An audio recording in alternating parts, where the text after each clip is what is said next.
এত কিছু যখন দেওয়া গেছে তখন ওই বাড়িটা দিতেও তো কোনো সমস্যা নেই। বরাবর আপনি বলেছেন মামুন যদি রাগ করে আপনি মামুনকে রাগ ভাঙানোর জন্য কিছু না কিছু গিফট করলে কিন্তু তার রাগ ভেঙে যায়। তো এইবার বলেছেন আপনি মামুনের রাগ ভাঙানোর জন্য প্রয়োজন হলে আপনি ঢাকার বাড়িটা আপনি লিখে দিবেন, একটু ক্লিয়ার করবেন সে বিষয়টা।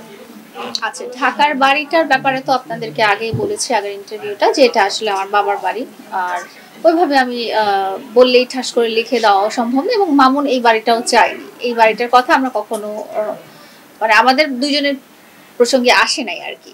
তো ওর যদি মনে হয় যে একটা সংসার টিকায় রাখার জন্য একটা বাড়ি তার নামে হওয়া দরকার, তাহলে একটা লাইফ পার্টনারের চাহিদা অনুযায়ী সেটা করা যেতেই পারে, সেটা কোনো আমার কাছে খুব একটা বিগ ডিল মনে হয় না। বাট এই বাড়িটার কথা আমাদের দুজনের ঝগড়া প্রসঙ্গে কখনোই আসে না, যে বাড়িটার কথা আপনি ইন্ডিকেট করছেন এটা কখনোই আসেনি।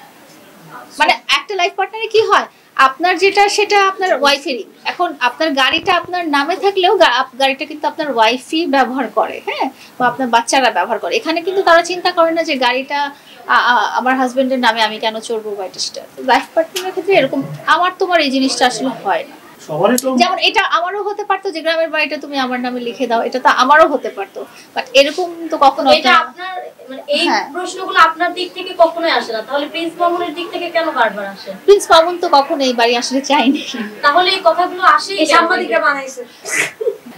আচ্ছা, আপনি কিন্তু সেদিনকে বলেছিলেন যে মামুনের রাগ ভাঙানোর জন্য প্রয়োজন হলে আমি বাড়িটা, বর্তমানে ঢাকার বাড়িটা লিখে দেব, কারণ ও চাইলে দিব। ও মামুন স্বয়ং সম্পূর্ণ না হলেও ও যদি এই বাড়িটা চায়, এত কিছু যখন দেওয়া গেছে তখন ওই বাড়িটা দিতেও তো কোনো সমস্যা নেই। মানে আপুর ভালোবাসার কাছে বাড়িও একটা সিম্বল ব্যাপার। ভালোবাসার কাছে আসলে ম্যাটেরিয়ালিস্টিক জিনিস কোনো ব্যাপারই না, যে এটা সেটা আমার সামর্থ্যের মধ্যে থাকলে আমি তো অবশ্যই দেব।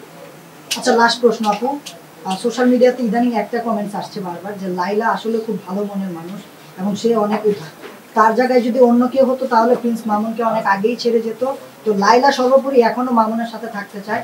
এখন মামুনের উদ্দেশ্যে লাইলার 3 কথাই যদি মামুনকে কিছু বলতে চাই, 3 কথা মামুনের উদ্দেশ্যে। হ্যাঁ বাবু, তুমি অনেক ভালো থেকো।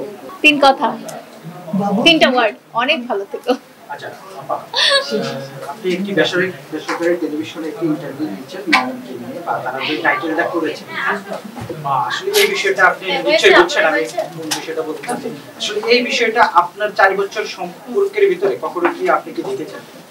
এই বিষয়টা আমি ওই টিভি চ্যানেলেও ক্ল্যারিফাই করেছি। উনি যে টাইটেলটা বা ক্যাপশনটা দিয়েছে এটা ওনার মনের আশঙ্কা থেকে দিয়েছে, যে এটার কারণে কি ওদের সংসারটা ভেঙে গেল কিনা, এটা ওনার মনের একটা আশঙ্কা থেকে উনি ক্যাপশনটা দিয়েছে। আমি এটা নেগেটিভলি কিছু দেখি না। এবং ওই ইন্টারভিউতেও আমি যেটা ক্ল্যারিফাই করেছি সেটা হচ্ছে যে আমি কখনো মামুনকে ওভাবে দেখি, বাট মামুনের আশেপাশে আমি অনেক মানুষকে দেখেছি যাদের ছিল, লোলুপ দৃষ্টি ছিল মামুনের থেকে, বাট মামুনকে কখনো এমন দেখি।